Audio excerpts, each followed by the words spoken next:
Hey, my friends, I want to ask you to do something here. Just in your mind, try and think ahead that it's the end of the year 2024 and DoorDash is struggling. They're barely staying afloat. They are, last place out of all the big players in the area, and there's some little guys catching up on them.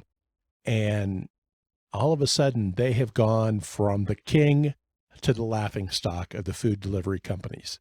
Is something like that even possible? Well, I want to tell you, with the news that's come out today, we can look at an example of a company that basically has had that happen to them. You may have heard the news that Grubhub has announced, or Just Eat Takeaway has announced that they might consider selling Grubhub. And how the mighty have fallen, because I can tell you when I started out, Grubhub was DoorDash. Grubhub was the king. They had, I was looking at charts from 2018 when I got started. They were up like 55% of the market. And in 2017, they were up over 60% of the market. And now they're the laughing stock. They're at the bottom of the barrel. They've already been sold once. And now it's like, I don't know what happened here. Did Just Eat just figure out that they just bought a lemon? And they've got investors that are really insisting that they sell this company off, that it was a huge mistake. What happened? How did Grubhub go from the king of delivery to the laughing stock? That's what we want to talk about today. Folks, I want to thank you for joining me here on the Deliver on Your Business podcast. If you are new to Deliver on Your Business, this podcast and the website that we're a part of, you can go to deliveronyourbusiness.com. That'll take you to the website pages, or entrecourier.com. We're all about the business of being an independent contractor. Because here's the thing, when you signed up with Grubhub or DoorDash, Uber Eats, any of these companies, when you agreed that you're an independent contractor, what you did is you agreed that you're providing a service as a business.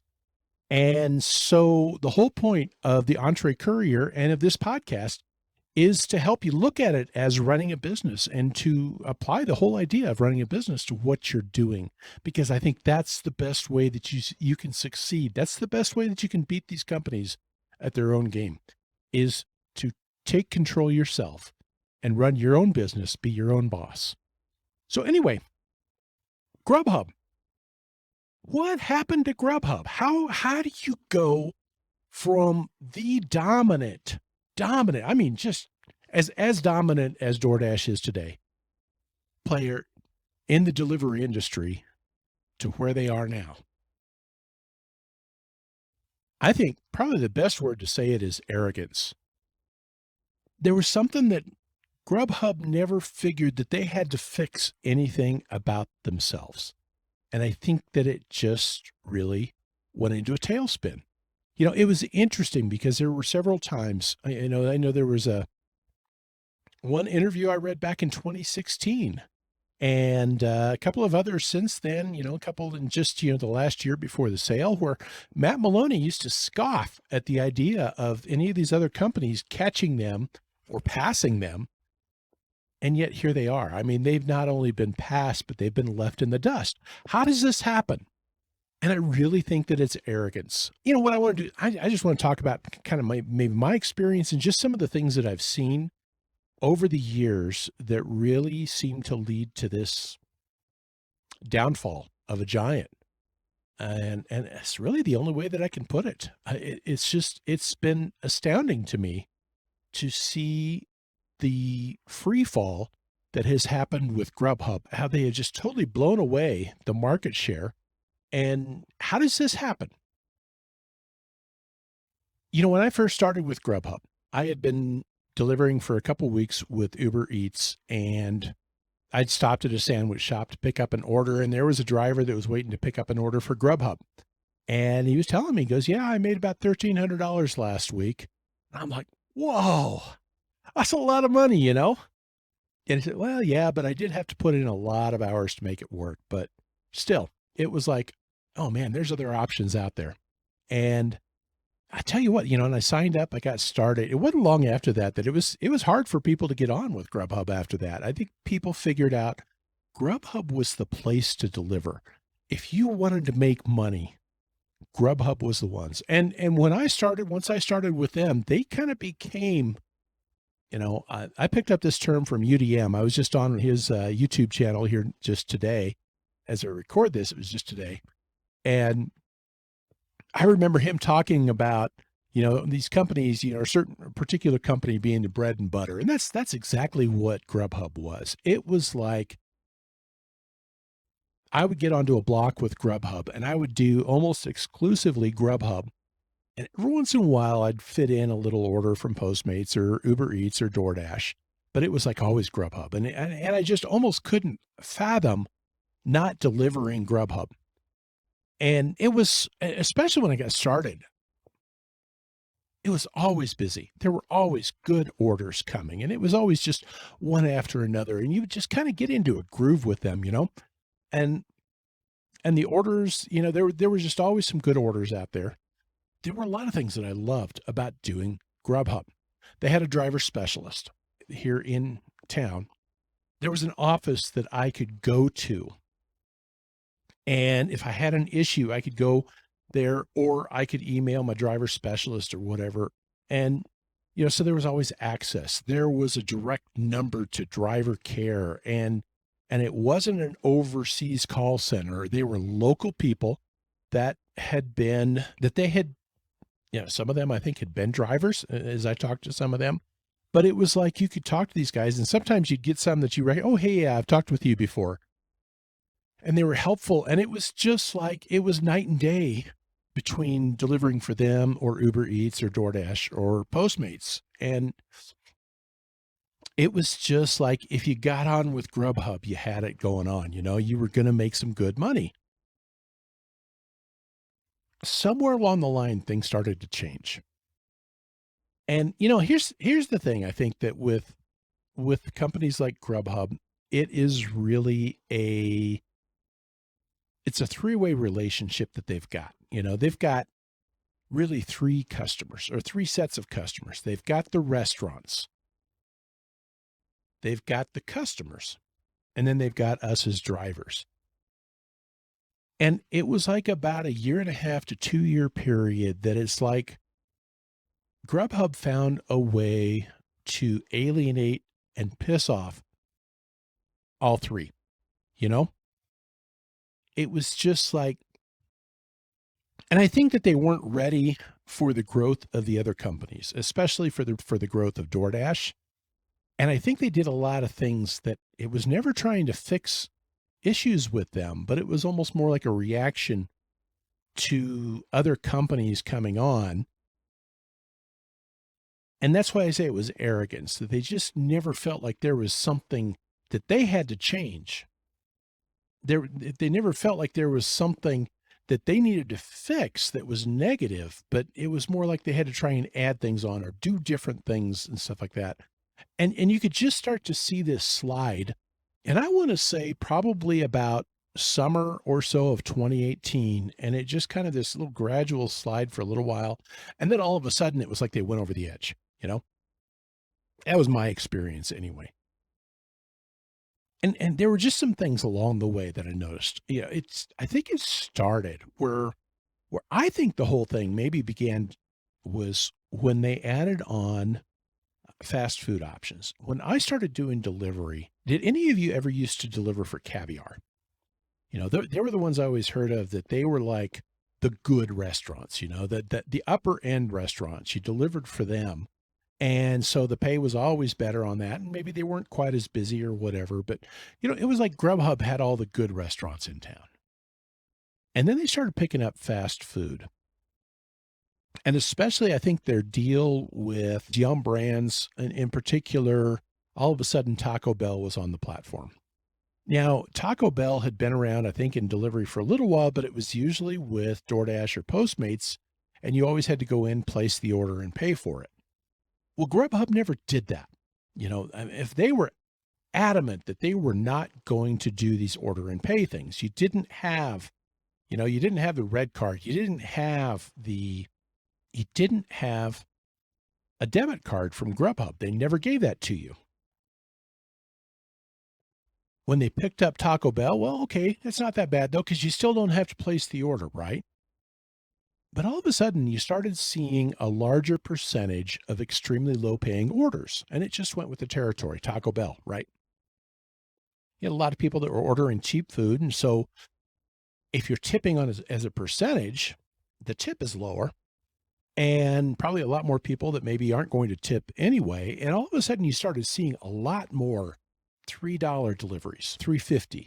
I think back in the day, it was a 350 delivery fee plus 50 cents a mile. That's what it was in my market. It was real easy to figure that out. Grubhub eventually changed the pay model to something that was much, much, much less transparent. And somewhere in that, you started seeing just a lot more really cheap deliveries. And I think that's when you started seeing maybe the growth or the explosion of cherry picking, that there were a lot of drivers that just figured out, you know what? This is not worth it. This doesn't make sense, and so they started rejecting more orders. And that created a problem though, because you started seeing a lot more, I think, deliveries that were not getting accepted, not being taken. And Grubhub had to do something. And I think what happened was it started, what I said on UDM's channel earlier today. I said it was kind of like they started a war on drivers. Then all of a sudden they started cracking down. They started doing a lot of different things. They started doing these, we're going to restrict your ability to schedule. You had to have a scheduling block, and all of a sudden that went away. Or, something would happen. And a lot of times you didn't even know what it was. And it says, well, we noticed something that doesn't look right. We're going to pause your ability while we investigate. And there were times that I know a lot of people I would hear that had been told certain things by their driver specialist or something like that, but it was always verbal. It was never in writing.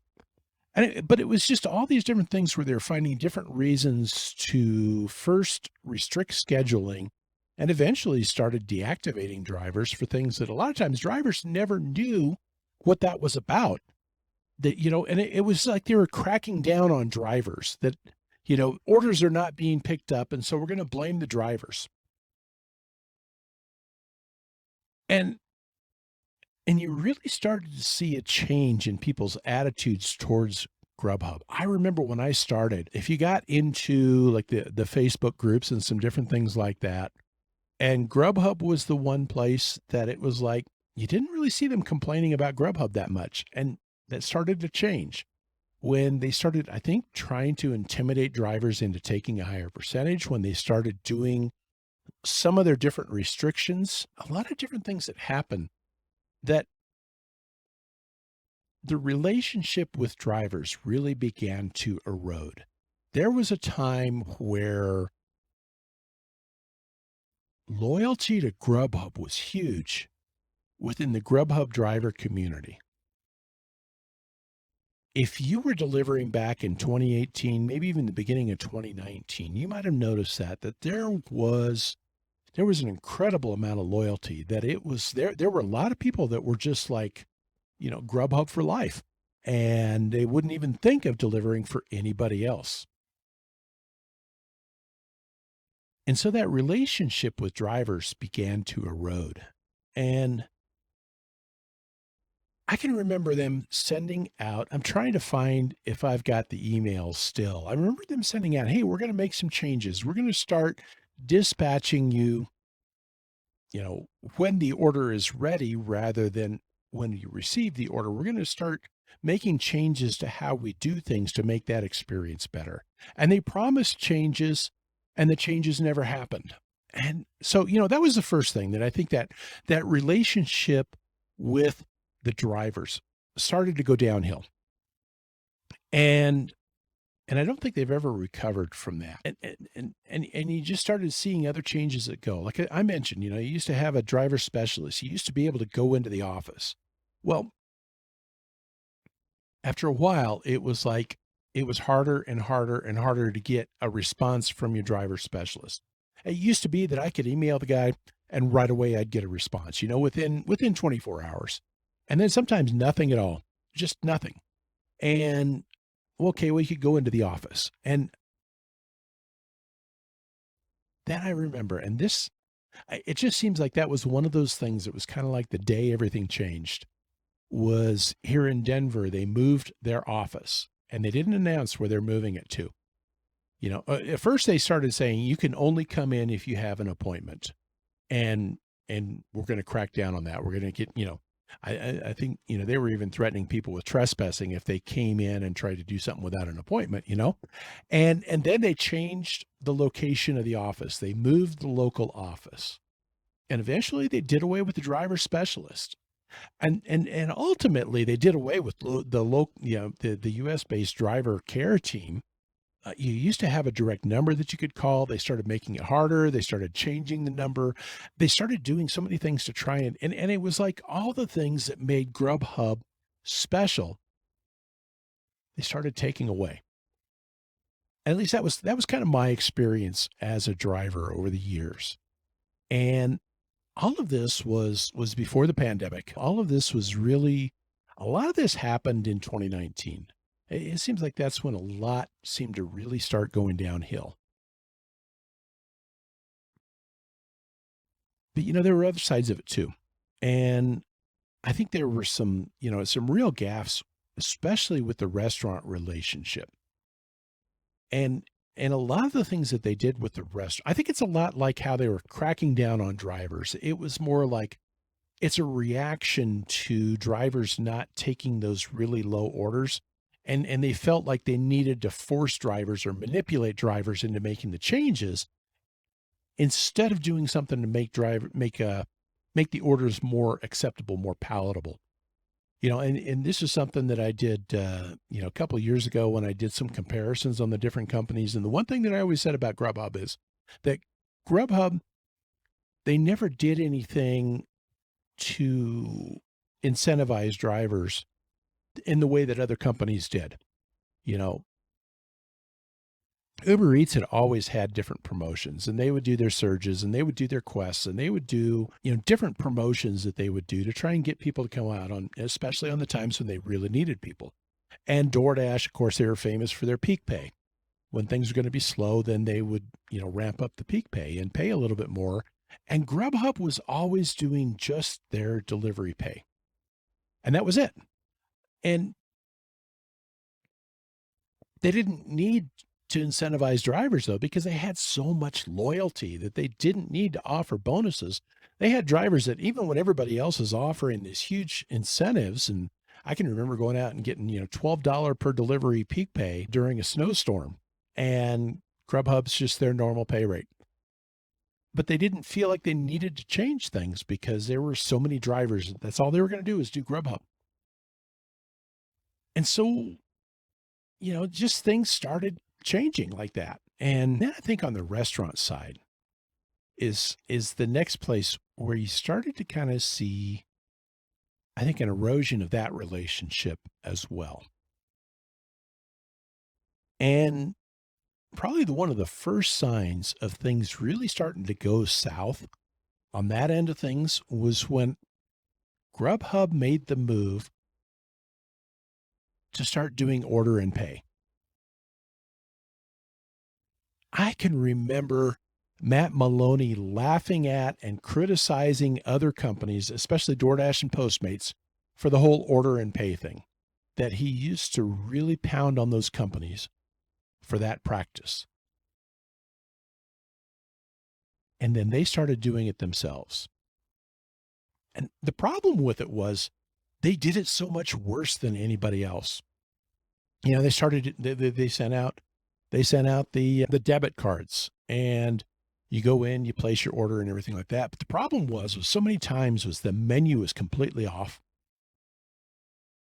And if they didn't have the price just right, what would happen is you go in, you place the order or something like that, you go to pay for it, and somehow they didn't have the price in there just right or something like that. So the total pay ended up, or the total order amount ended up being more than what Grubhub had loaded on the card. And Grubhub didn't have a way to adjust the card or anything like that. So if there was a problem, you contact support, and guess what? They cancel the order. Well, okay, so here's the thing with from the restaurant's point of view. First of all, they never authorized Grubhub to start listing them to begin with. But then, you go in, you place an order, and when the card got rejected, it was like, oh, no, we're canceling. Goodbye. You got to walk away. It put the driver in a horrible spot. There were times that early on, that I would take the better paying order and pay orders because what they were going to pay was going to be enough to cover that wait time and all of that stuff. But when that started happening, it was like, I want nothing to do with that.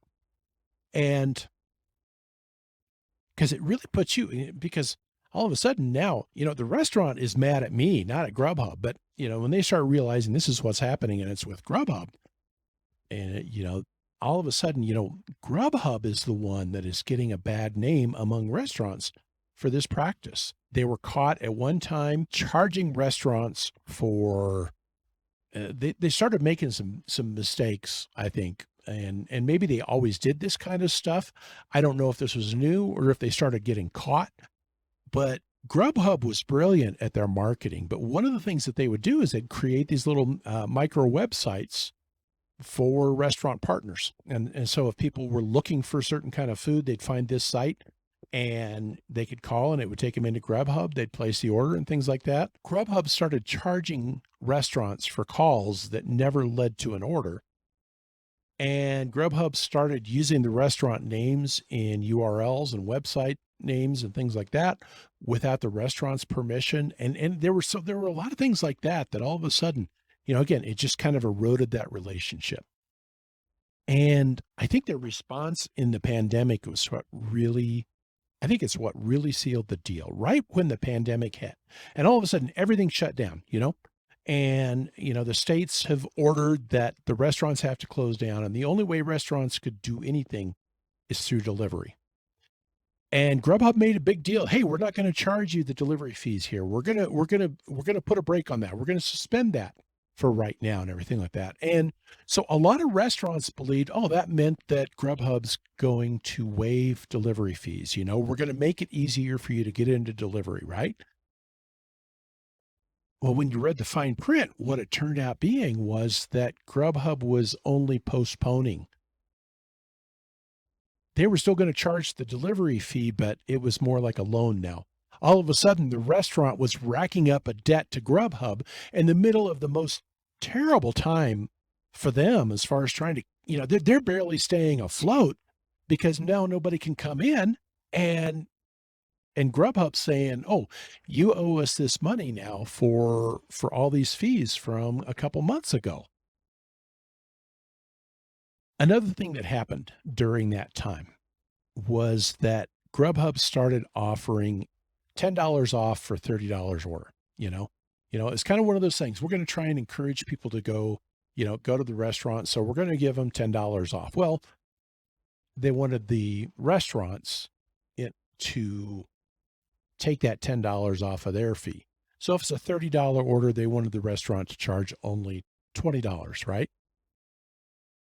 But then Grubhub started charging commission on the whole amount. So if they're charging 30% commission, right? 30% commission on a $30 order is $9 that Grubhub gets, right?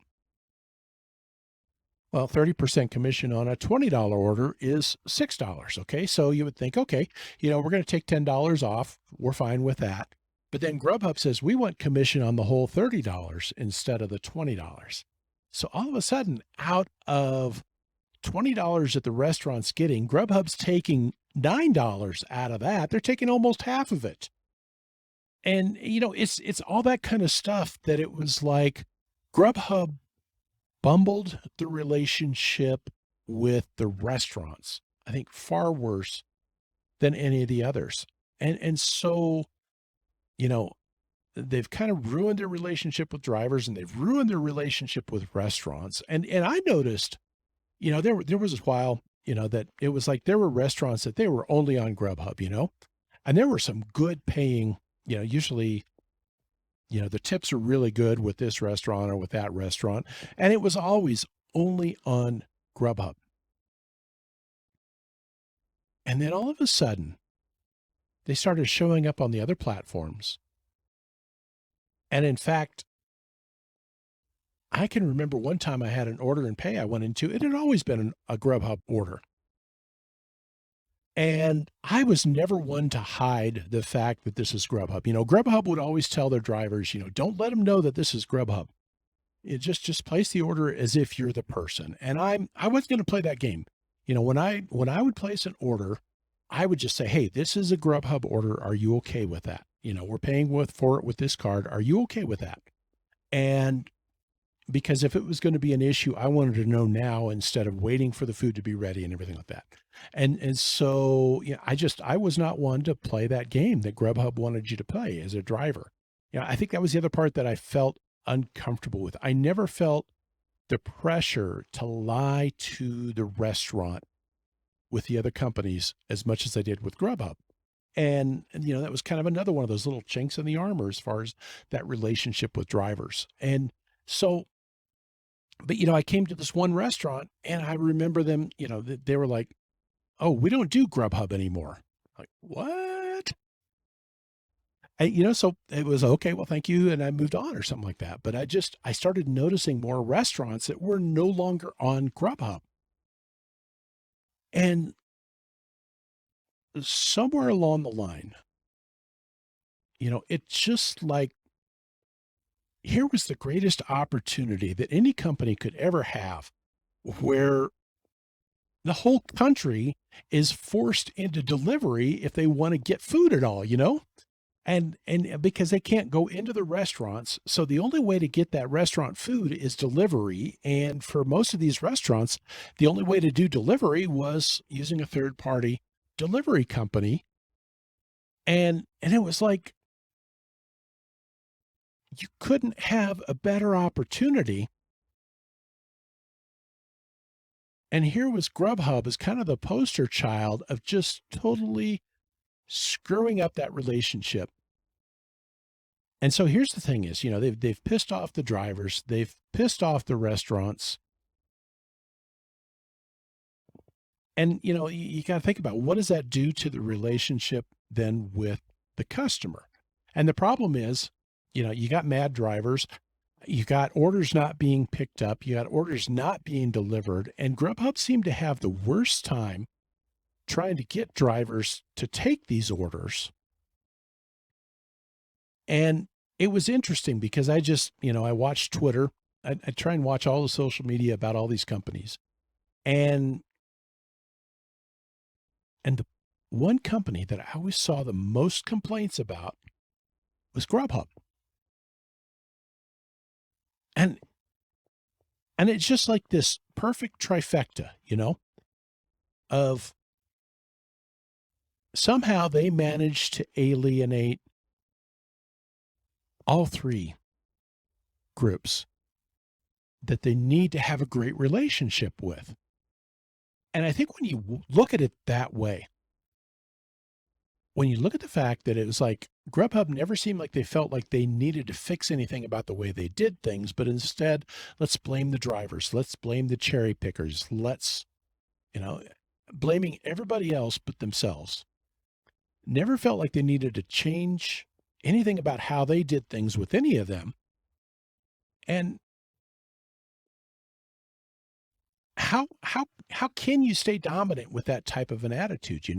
How, and it's, to me, it's kind of amazing that Grubhub was ever in that position to begin with, when you look at that kind of underlying culture. And so, and that's what I want to bring up, because I know when I read in the forums, when I read on Reddit, on Facebook, all these different things, I'm always seeing people blaming Just Eat Takeaway. If something's not good about Grubhub, it's the new owner's fault. It all went downhill with the new owners. Folks, it was going downhill well before they were bought. In fact, the only reason that they ever ended up being bought out to begin with was they were already on the way down.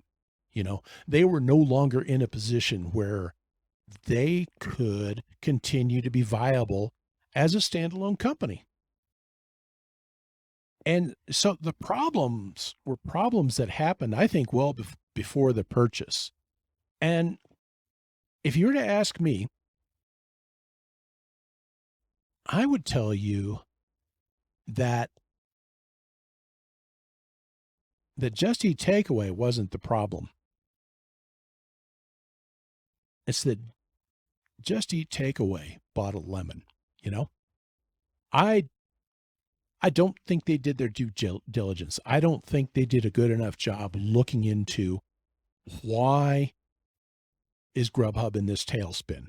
I don't know if they bought this idea that, well, DoorDash just had so much money thrown at them that, obviously they're going to catch up, but that Grubhub will prevail in the end. That was always kind of the attitude. And that was always kind of the song and dance from Matt Maloney and the rest of the Grubhub team, was that we will prevail because we're running the better business, right?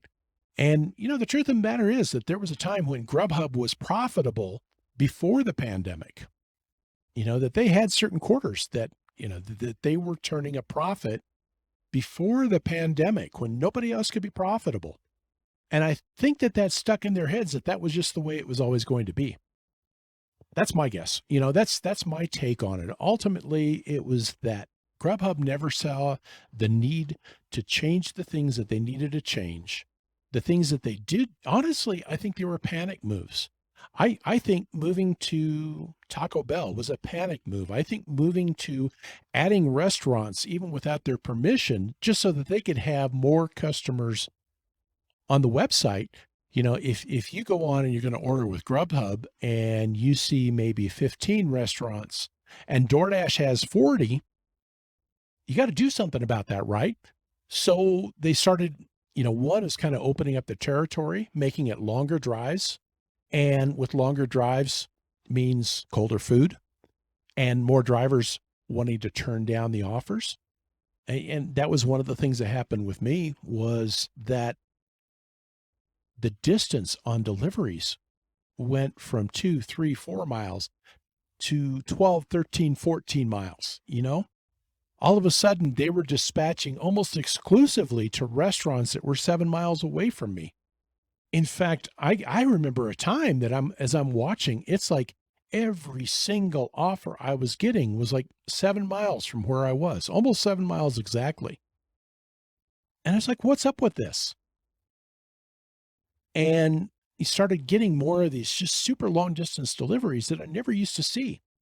So, they had to open up the territory, try and get, put more restaurants up on the board so that people could choose from them. And when that wasn't enough, kind of the next panic move was then, now we're going to start putting restaurants on that haven't agreed to be with us. And we're going to start doing these order and pay deliveries, because now we've got more people that people can choose from.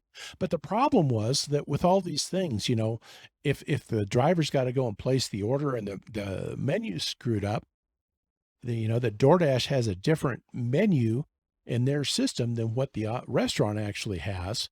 Well, now the customer can't always get the food that they want to get. And I guarantee there's a lot of drivers taking shortcuts and just saying, oh, screw it, just, whatever you got that's closest to it, and not talking to the customer.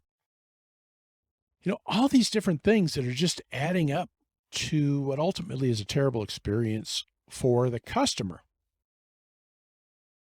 And so here you have, as I said before, the most ideal business situation that you could have as a company in your industry, where it's just exploding like, I don't know what you could compare it to. And Grubhub managed to alienate all three of those important groups that you need to have. And so ultimately, I just think that Just Eat Takeaway, the problem with them wasn't so much what they did with the company, it was what they could not do, which was they couldn't recover from the tailspin that Grubhub was already in. by the time they took that company over. And I just don't think they realized how much of a lemon they were taking over. That's my take. Now the question is, what happens next? What's going to happen? Because all they've said is, okay, we might look for a strategic partner or somebody to buy part or all of the company. They've had investors that have been pushing this and pushing and just almost trying to force them into getting rid of this albatross that's been hanging around Just Eat Takeaway's neck. And I can't imagine it being a strategic partner type of thing. They've tried some things. They tried kind of a partnership with Lyft, and that ultimately went nowhere.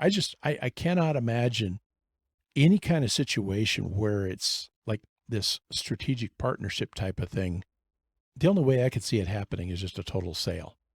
Now, I think it could be that they could spin off the delivery part of the company. Because here's the thing you have to remember about Grubhub. Grubhub did not start out as a delivery company. They started out as an online marketing company for restaurants. They ultimately started out offering online ordering and things like that.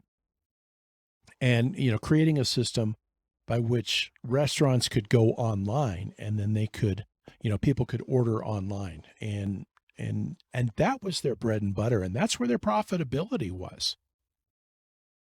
In fact, they didn't want to get into delivery to begin with. Matt Maloney used to say it was a terrible business model. I don't know if it was just one of those things that they were forced into it or whatever. If you look into how Just Eat Takeaway works in Europe, they do delivery, but their primary emphasis is online ordering. They've got one of the things that they're trying to offer now is I wish I could remember the term they used.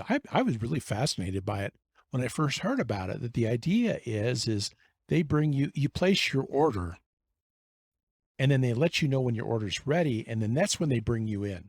So they save, and I just thought that was an incredible idea, because here's the thing with restaurants, you go in and then you get taken to your table and then you place your order and then you wait for the food and all of that. And, the restaurants can only bring so many people in because of that time that it takes for all of that. And if they could do something like this, where you could place your order before you go sit down, it's all ready and it's ready for you by the time you get there.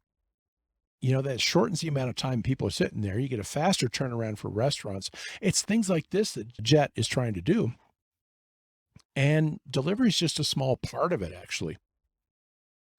And so when you think of it this way, I could see them trying to hang on to the online ordering part of things, but then spinning off delivery. And maybe that's what they mean by a strategic partnership is maybe they partner with DoorDash or Uber Eats to do this order and things like that. Now, if they do decide that they're just going to sell off, who are they going to sell to? And two things come to mind real quick. The first one is Uber, just because if you were paying attention or if you had noticed when Grubhub was sold to Just Eat Takeaway, they were in very serious discussions with Uber before that deal was made. And here's the thing, though, that I think a lot of people kind of think that the deal fell apart because they couldn't agree on a price, right? There were a lot of things that I read that, just talked about the exchange and the impressions that people had. And it seemed to me, and I can't prove this, but it seemed to me that the thing that collapsed the deal had more to do with the attitude of Grubhub leadership. I don't know if they came in thinking that they were more than what they were or whatever. There was kind of like an arrogance. There was a cockiness. They wouldn't discuss certain things, just different things like that ultimately, I think it was kind of more the way they conducted themselves that killed that deal more than it was about price. So now that it's a different ownership, now that it's this company, selling off a part of this business that they've bought already, could that change things? Are they more likely to negotiate in good faith? The fact that they're selling it off, honestly, they got to kind of swallow their lumps a little bit with that sale, realizing that, like I said, they bought a lemon and everybody knows they bought a lemon. So could that happen? I don't know. Here's the problem though. When all of this happened before, you had four major companies, you had four nationwide companies that were in almost every market. And you had Uber Eats, you had DoorDash, you had Grubhub, and then you had Postmates. Well, after all of this happens, and so Uber cannot complete this deal to take on Grubhub. So they bought Postmates instead. So now we're down to three. And so if a deal happens, all of a sudden, that brings you down to two major players. And I think that would be bad news for drivers. I think it would be bad news probably for the customer because you have fewer choices now. It's that true consolidation of the industry that just to have only two major players it's not a good move. It's not, and it probably won't pass antitrust regulation, that the Federal Trade Commission, I believe, has to make some, do some evaluation. They've got to approve it. So there's a lot of places that it has to be approved. But if that deal means now you've really only got two players, I don't see that going through. It's kind of like T-Mobile bought Sprint. There were four major players. T-Mobile bought Sprint. You're never going to see T-Mobile get bought by AT&T or by Verizon or, any.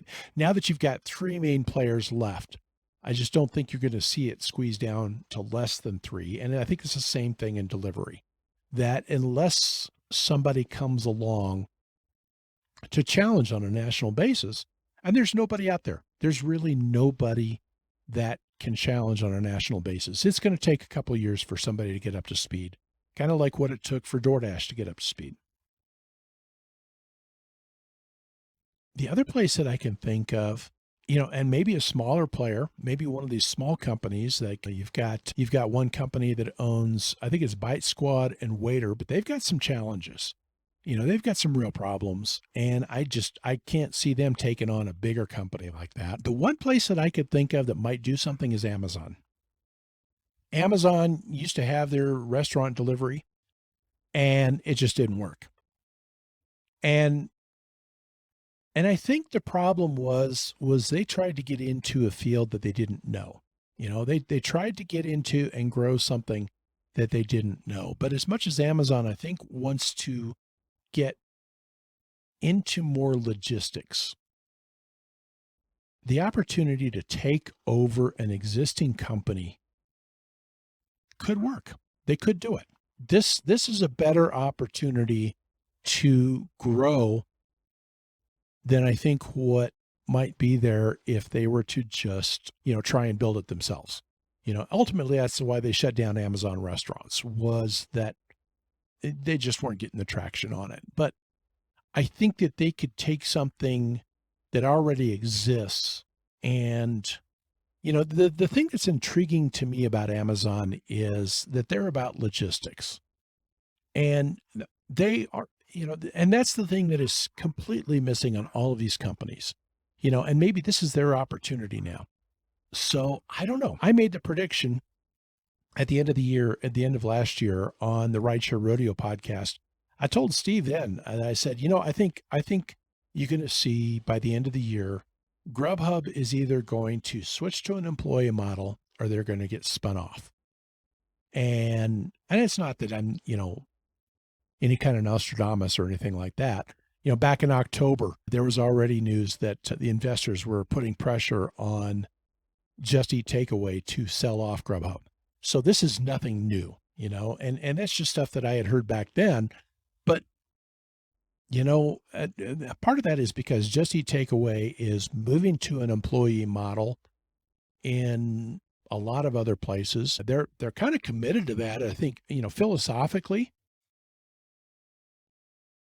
I kind of wonder if that's part of what's getting into this whole discussion is that I think they're realizing they probably might not be able to be competitive if they do that here in the United States. And so I don't know, but it's going to be interesting, I guess, to see what happens from here. At this point, I don't know a whole lot more than anybody else, but those are some thoughts anyway. I'd love to hear from people. Shoot me an email, ron@entrecourier.com, or I'll get this up on a page on the website. And you can leave comments on there because I would sure love to hear other people's thoughts about what might happen. Is there another player out there that might be a real good option, as far as buying them out, or will just eat takeaway, stay the course? And if they do, can they reverse this downward spiral that has been Grubhub over the last couple of years? So, and one last question I want to ask you, and do you think you could see the possibility of DoorDash being in the same kind of boat? Is if Grubhub went from dominant to last place in really a matter of 2 years, they went from 50+% of the market share to down in the 20s and worse. And I think right now they're sitting at like about 12%, which is just unbelievably low. Could that happen again? And could there be another company that could just come up out of nowhere? And I don't know about that. I look at the fact that, DoorDash took off like crazy, but they had been around. They had been around for a few years before they really started just, getting money, and expanding. It was kind of like that. I think they'd established themselves in some markets, and it was almost like they were lurking or something, but they were already there. I don't see a company that is in that same kind of position that is like even a distant number 4 that looks like they're positioned to be able to do anything. But I don't know. Maybe there's somebody that I haven't even thought of. I would love to get everybody's thoughts. What could happen? Where could this go? And could DoorDash make some of the same types of mistakes? I'd love to hear your thoughts. Anyway, that's wrapping it up for today. And thanks again for joining me here, folks. And here's the thing, we're talking about all these different companies that are out there. But the important thing that I want to leave you with here as a wrap up here for today's episode is these guys are your customers. These guys are not your employers. These guys are not your boss. They're your customers. Now, if there's consolidation, we have one less customer, and that I think could be of concern. But I think the important thing here is, and this is the whole reason that I've started this, is just to encourage you to understand and remember that you're still the boss. You're still the one in control. You still get to make decisions. Keep that in mind and keep that control. Be the boss.